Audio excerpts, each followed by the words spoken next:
ना डूबे, ये गाना तो आप बहुत सुन रहे होंगे, लेकिन मैं आपको बताना चाहता हूँ कि क्या आप भी अपना स्टार्टअप डूबने से बचाना चाहते हैं? क्या आपको पता है इंडिया में 90% बिजनेस एक साल में बंद हो जाता है स्टार्टअप?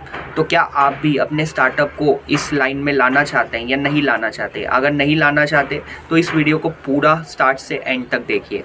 मैं आशुतोष सिंह आप लोगों के लिए इस वीडियो को लाया हूँ जिससे आपकी ये प्रॉब्लम सॉल्व हो सकती है। अगर अभी तक आपने मेरे पेज को नहीं फॉलो किया है तो जाके जल्दी से पेज फॉलो करिए। तो चलिए स्टार्ट करते हैं। तो एक स्टडी के मुताबिक इंडिया में 90% बिजनेस एक साल में बंद हो जाता है। इसका सबसे बड़ा कारण होता है run out of cash. Exactly यही कारण है जिसकी वजह से कोई भी बिज़नेस बंद होता है, और यही कारण है जिससे बहुत बड़ी गुंजाइश है कि आपका भी बिज़नेस बंद हो सकता है अगर आप इसको नहीं समझे तो बेसिकली होता क्या है, जैसे मैं आपको अपना एग्जांपल बताऊं तो मैंने 2 स्टार्टअप किए थे और वो फेल होने के उसके भी सबसे बड़े कारण थे रन आउट ऑफ कैश। अब ये होता कैसे? तो ये इसीलिए होता है कि हम अपने पैसे जो हैं वो सही जगह निवेश नहीं करते। ठीक है, हम अपने हाई कैपिटल ज़्यादा जगह पे, गलत जगह पे डाल देते हैं। और दूसरा कारण होता है कि हमारे स्टार्टअप को प्रॉफिट बनाने में एक ड्यूरेशन, एक टाइम पीरियड लगती है। तो उतना टाइम तक हमारे पास कोई अलग सोर्स ऑफ इनकम नहीं होती जिससे हम कंसिस्टेंट इनकम जनरेट कर पाएँ। तो अब पहले मिस्टेक समझते हैं कि ये मिस्टेक होती कैसे है। ठीक है, ये मिस्टेक फिर समझेंगे कि 3 स्टेप जिससे आप इस मिस्टेक को अवॉइड कर सकते हैं। ठीक है, तो ये मिस्टेक होती कैसे है कि सिंपल है कि जब आप कोई भी बिज़नेस स्टार्ट करते हैं, जैसे मैं एग्जांपल लेता हूँ, आप एग्रीकल्चर का बिज़नेस स्टार्ट कर रहे हैं। तो एग्रीकल्चर का बिज़नेस आपने स्टार्ट किया और आपने 5 लाख का, आपके पास शुरुआती स्टेज पे खुद तो पैसा नहीं होता, राइट? तो आप फ्रेंड फैमिली से लेते हो, आप बैंक से लेते हो, आप कहीं से अरेंज करते हो, जिसको बूटस्ट्रैप कहा जाता है। तो आप शुरुआती स्टेज में बूटस्ट्रैप करके पैसे अरेंज करते हो। तो आपने एक एग्रीकल्चर, आपको बिज़नेस करना है, आपने 5 लाख का लोन ले लिया बैंक से। ठीक है, अब उस पर 12% इंटरेस्ट आपका लग रहा है। तो अब आप पहली गलती जो आप अक्सर हर एक स्टार्टअप करता है कि आप मान के चलिए कि जो आप 5 लाख रुपया लगा रहे हैं पहले महीने में, दूसरे महीने से आपको प्रॉफिट बनना नहीं स्टार्ट होगा, क्योंकि आपके मार्केट को बनने में टाइम लगेगा।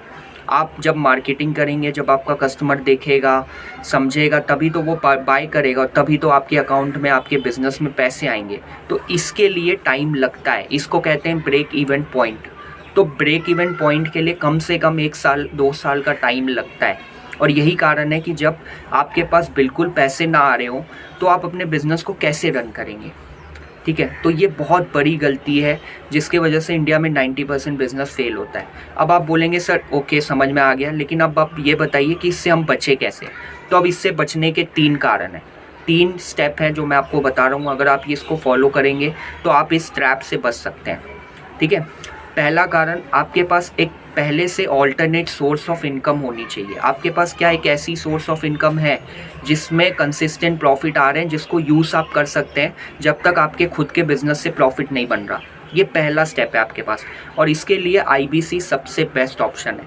आईबीसी आपको एक consistent source of income provide करता है जिसको आप यूज़ कर सकते हैं कि जब तक आपके बिज़नेस में प्रॉफिट नहीं बन रहा, आप इस प्रॉफिट को यूज़ करके अपने बिज़नेस में लगा सकते हैं। ये पहला चीज़ है। दूसरा कारण है कि आप जो भी लोन ले रहे हैं उस लोन को आप लॉन्ग ड्यूरेशन के लिए लीजिए। जैसे फॉर एग्जांपल अगर आप 5 लाख रुपए का लोन ले रहे हैं और उसको 5 साल 2 साल के लिए ले रहे हैं, तो आप 7,000 8,000 भरते होंगे हर महीने। तो क्यों ना अगर आप इसको 5 साल या 10 साल की लॉन्ग ड्यूरेशन पे कर दें, तो इससे होगा क्या कि आपको सिर्फ 2,000 पर मंथ भरना होगा। तो अगर आपकी प्रॉफिट 50,000 लाख रुपया बन रही है या 10,000 भी बन रही है, तो आपके पास ज़्यादा पैसे हैं, आपके पास कैश फ्लो ज़्यादा है। तो ये दूसरा तरीका है इस बिज़नेस में 90% बिज़नेस से अपने आप को बचाने का। ठीक है, जो फेल हो जाते हैं। अब तीसरा तरीका कि आपको कभी भी हाई कैपिटल अपना इन्वॉल्व नहीं करना है। ठीक है, आपको अपने हाई कैपिटल नहीं फंसाने हैं, आपको हमेशा एसेट फ्लाइट लाइट मॉडल को यूज़ करना है। अब एसेट लाइट मॉडल क्या होता है? एसेट लाइट मॉडल होता है कि आप दूसरे के प्रोडक्ट पे या दूसरे की एसेट पे आप अपने बिजनेस को बनाएंगे। जैसे फॉर एग्जांपल वाइट लेबलिंग, कि ऑलरेडी पहले से मार्केट में उस कंपनी का बना हुआ है, आप उसको प्रोडक्ट बना के दे रहे हो और वो अपने ब्रांडिंग से बेच रहा है आगे। तो आपका कुछ नहीं लग रहा है, आपका सिर्फ प्रोडक्ट कॉस्ट लग रहा है और आपकी सेल हो रही है, वो आपको पैसा दे रहा है। ठीक है, ये आप कर सकते हो। या फिर आप आउटसोर्स कर सकते हो। जो चीज़ आप खुद बना रहे हो उसको आप किसी और से बनवा सकते हो, जो बड़ी बड़ी कंपनीज करती है, राइट।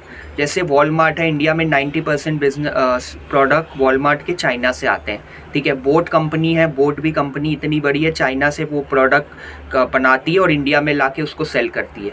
तो आउटसोर्स, शुरुआती स्टेज में आपको आउटसोर्स करना है, आपको पूरा पैसा खुद का नहीं लगाना, ठीक है, आपके प्रोडक्शन में, आपके ऑपरेशन में। ये तरीका है तीसरा। अब चौथा और लास्ट तरीका है कि आपको अपने कोई भी, अगर आप अपना प्रोडक्ट मार्केट में उतारना चाहते हो तो उसको पहले पायलट करो, कुछ पैसे लगा के अमाउंट में पहले उसको पायलट करो, उसको लॉन्ग स्केल पे मत स्टार्ट करो। जैसे अगर आप पायलट करो और रिज़ल्ट देखो, अगर आपको रिज़ल्ट सही आ रहा है तो थोड़ा थोड़ा आप पैसे लगाओ, पूरा पैसा एक साथ मत लगाओ। तो ये 4 तरीके हैं जिसकी मदद से आप अपने बिजनेस को 1 साल में बंद होने से बचा सकते हैं। चलिए एक बार रिपीट कर लेते हैं क्या है वो 4 तरीके। पहला तरीका, आपको एक ऑल्टरनेट सोर्स ऑफ इनकम चाहिए अपने स्टार्टअप करने से पहले, ताकि आपके पास एक कंसिस्टेंट कैश फ्लो आए जब आपका प्रॉफिट नहीं बन रहा, जितने टाइम तक आपके बिजनेस से प्रॉफिट नहीं आ रहा। ये पहला तरीका है, ठीक है। दूसरा तरीका है कि आपको अपने बिजनेस को एसेट लाइट मॉडल पे यूज़ करना है, कि एसेट लाइट मॉडल पे आप दूसरे के एसेट से अपने बिजनेस को चला सकें, ठीक है। आप प्रोडक्ट बनाएं, सामने वाले को दें, ठीक है, सामने वाला अपनी ब्रांडिंग करके बेचे। ऐसे एसेट लाइट मॉडल को आपको यूज़ करना है अपने बिजनेस में, ठीक है। तीसरा तरीका है कि आपको शुरुआती स्टेज पे पायलट करना है, आपको ज़्यादा पैसे अपने नहीं लगाने, जिससे आपके ज़्यादा पैसे ना फंसे, ठीक है, और आपके पास अच्छे खासे कैश फ्लो हो अपने बिजनेस को लॉन्ग टर्म के लिए चलाने के लिए। तो ये थे मेरे टिप्स, आप इसको बार बार रिपीट तरीके से देखिए और मुझे कमेंट करिए कि आपको नेक्स्ट वीडियो किसका चाहिए, कौन सी बर्निंग प्रॉब्लम का आपको नेक्स्ट वीडियो चाहिए। और जाके मेरे पेज को फॉलो करिए अगर आप अभी तक फॉलो नहीं किया है, ठीक है। आपका इस वीडियो को देखने के लिए और मेरे पेज को फॉलो करने के लिए, और कमेंट पे अपने नेक्स्ट आपको किस प्रॉब्लम पे सॉल्यूशन चाहिए, मेरे से वीडियो चाहिए, ये बताने के लिए थैंक यू सो मच, बहुत बहुत धन्यवाद।